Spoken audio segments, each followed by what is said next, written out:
चाहिँ very bad बुढो भएको होला अब अहिले चाहिँ हामी दुधे आइपुगिसकेको छौँ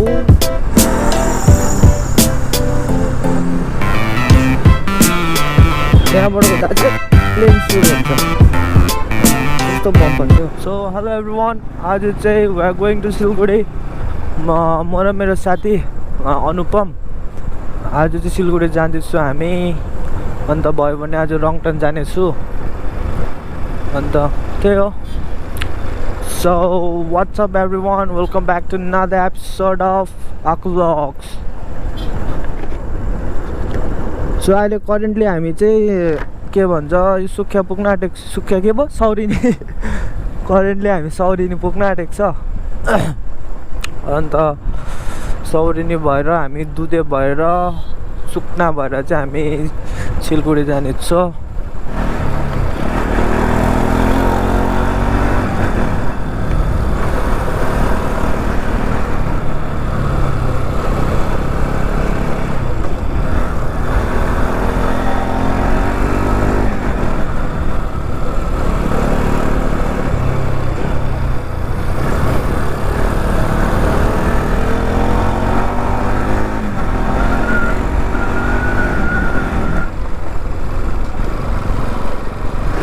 अन्त आज चाहिँ अनुपम राईको चाहिँ बर्थडे हो सबैजना कमेन्ट गरेर ह्याप्पी बर्थडे विस गरिदिनु होला मेरो साथीको अन्त आज चाहिँ मेरो इन्सुरेन्स पल्युसन होइन सबै फेल थिएछ त्यो पनि अब डकुमेन्ट्स नपाएर बल्ल बल्ल पाएँ फेरि डल्लै फेल हो त्यहाँबाट अन्त डल्लै इन्सुरेन्सहरू बनाएरै आएको तपाईँहरू पनि सिलगढीहरू जाँदाखेरि यसो इन्सुरेन्सहरू पल्युसनहरू होइन सबै चेक गरेर हिँड्नु होला टाढो बाटोतिर हिँड्दाखेरि कोही कोही बेला फेल हुन्छ क्या आफूलाई पनि थाहा हुँदैन अब जस्तै आज मलाई भएको जस्तो अब अन्त यसो बाहिरतिर हेर्दा डकुमेन्ट्स मात्रै ब्यागमा नहालेर यसो भ्यालिडिटीहरू चेक गरेर हिँड्नु होला किनकि अब हामी केटाहरू त्यस्तै हुन्छ डकुमेन्ट्स छ भनेर हिँड्छ भरे फेल हुन्छ क्या अन्त पुलिसले पक्रिँदाखेरि चाहिँ त्यही हो अब किङ कोब्रा भन्छ नि किङ कोब्राले ठुङ्छ क्या त्यहाँबाट चाहिँ अन्त आज चाहिँ होइन बब्बाल हुनेछ राइड होइन आजको राइड चाहिँ अब एकदम रङटङ है जतिजनालाई चिन्नुहुन्छ सुक्ना उकालो थाहा हुनेहरूलाई थाहै छ बाटो कस्तो छ भनेर अन्त म अझै दुई तिनवटा एङ्गल ट्राई गरौँ भनेको आज तपाईँहरू यो भिडियोमा देख्न सक्नुहुन्छ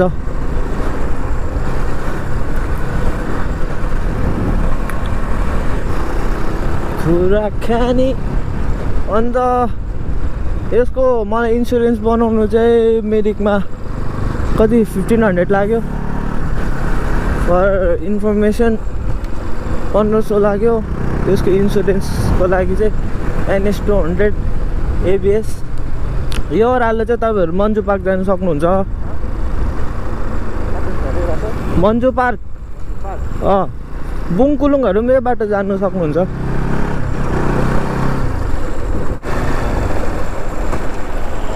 कहाँबाट आएको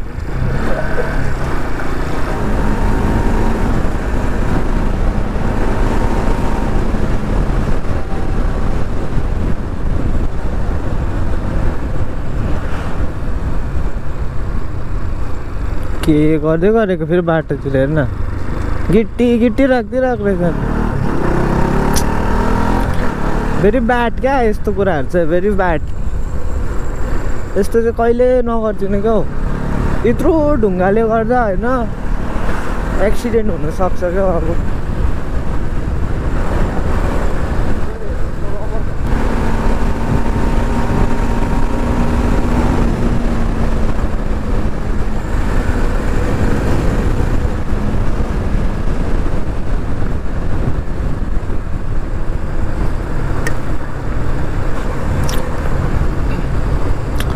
अहिले चाहिँ हामी दुधे आइपुगिसकेको छौँ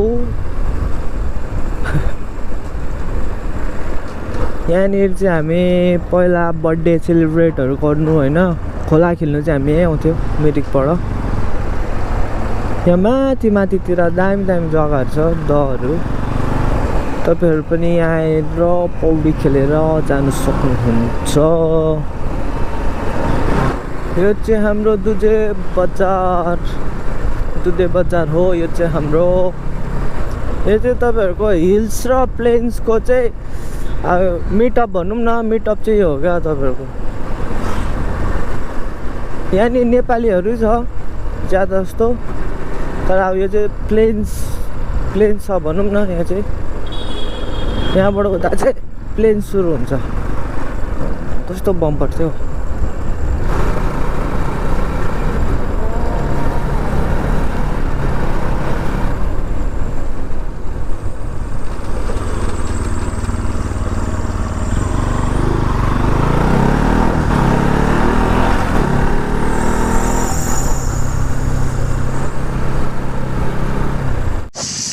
सो गाइज अहिले चाहिँ हामी सुकुना आइपुगिसकेको छ यहाँबाट चाहिँ हामी उकालो जानुपर्छ रङटन चाहिँ यो चाहिँ तपाईँ यो चाहिँ रङटन रोड हो तपाईँहरू देख्न सक्नुहुन्छ यो चाहिँ सुकुना हो बर्थडे बोय चाहिँ हो आजको भन्दा तेरो ख्वाइस के छ आजको केही ठुलो प्लान छैन हेरौँ अगाडि के हुन्छ अब त्यो जू होइन के हुन्छ यो आजको हाम्रो राइड चाहिँ देख्न सक्नुहुन्छ अब यहाँबाट चाहिँ दामी सोडै जाने हो होइन तर डरलाग्दो राइड हुन्छ बाइक पनि आज त्यतिकै धोएर दिएको छ मान्छे बाइक साइक सब धोएर आएको छ आज सो त्यही हो लेट्स राइड अब होइन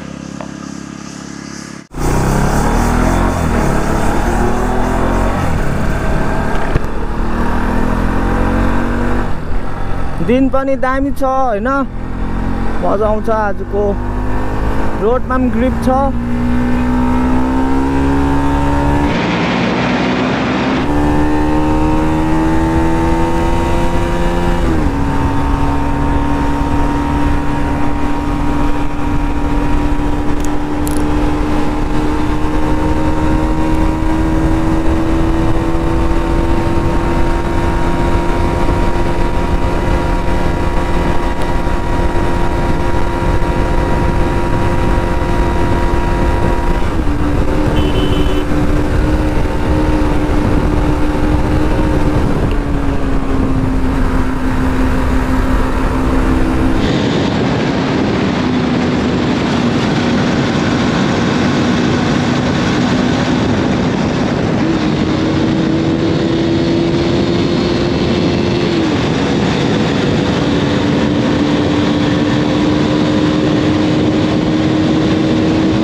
त्यही चाहिँ तपाईँहरूको यस्तो रेलवे ट्र्याक छ त्यो रेलवे ट्र्याकसँग चाहिँ जोगिनु होला टर्निङमा रेलवे ट्र्याकहरू छ क्या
यहाँ पनि पुरा बाटोहरू बिग्रेको रहेछ किनकि पहिला त यस्तो केही पनि थिएन हो।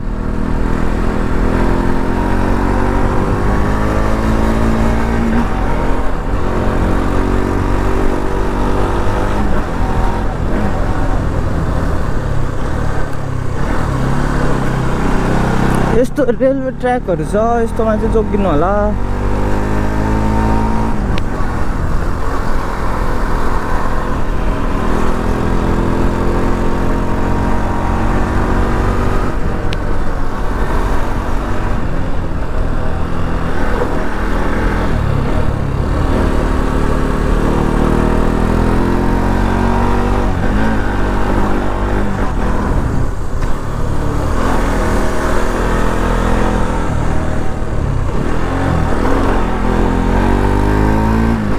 यहाँबाट तपाईँ सिधै उकालो जानुभयो भने चाहिँ कर्सियङहरू पुग्नुहुन्छ यो बाटो।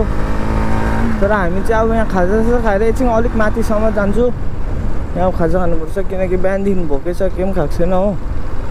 सो यहाँ खाजासाजा खाएर चाहिँ विल गो। सिट तातो, आमामा तातो भयो नि।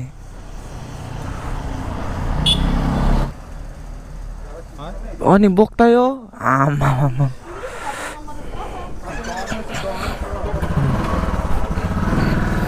आज चाहिँ एकदमै गरम सिलगढीमा होइन। आमाम सिट तातेर यहाँनिर बस्नु पनि सकेन। हो यहाँ हामी खाजासाजा खाएर अब एकछिन यहाँ माथि एउटा डाँडा छ त्यहाँ जान्छ हामी।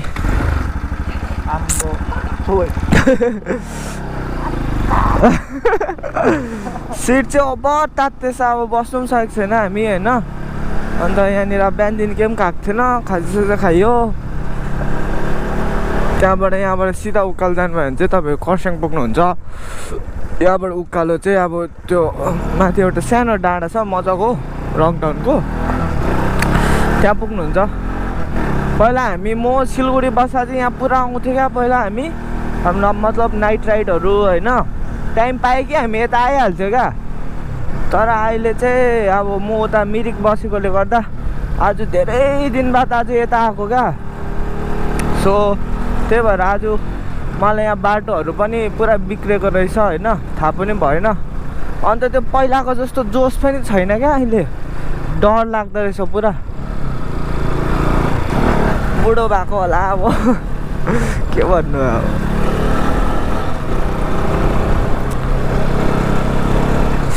यहाँनिर पहिला कार्पेटिङ थिएन, अहिले चाहिँ कार्पेटिङ भएछ। सो मजाको भएछ। न त यहाँ पहिला त घिनलाग्दो थियो क्या यो बाटो। अब सिलगढीमा गरममा प्लेन्समा हिल्सको पुरा घरको याद आउँथ्यो क्या। अन्त घरको याद आउँदाखेरि चाहिँ हामी यता आउँथ्यो। मतलब यहाँ चाहिँ अब हिल्स जस्तो छ नि त, उकालो ओह्रालो होइन। उता सिलगढीमा त अब सिधा अब होइन प्लेन्स अब कस्तो हुन्छ अब तपाईँहरूलाई थाहै छ त। यहाँबाट तपाईँ सिधै उकालो सिधा गयो भने माथिनिर एउटा खोला छ, खोला पनि भेट्नुहुन्छ क्या। यहाँ मजाक छ त्यो खोला पनि। यहाँनिर पुरा बाइकर जोनहरू क्या, बाइकर्सहरू पुरा हुन्छ क्या यहाँनिर। यहाँ पनि रहेछ।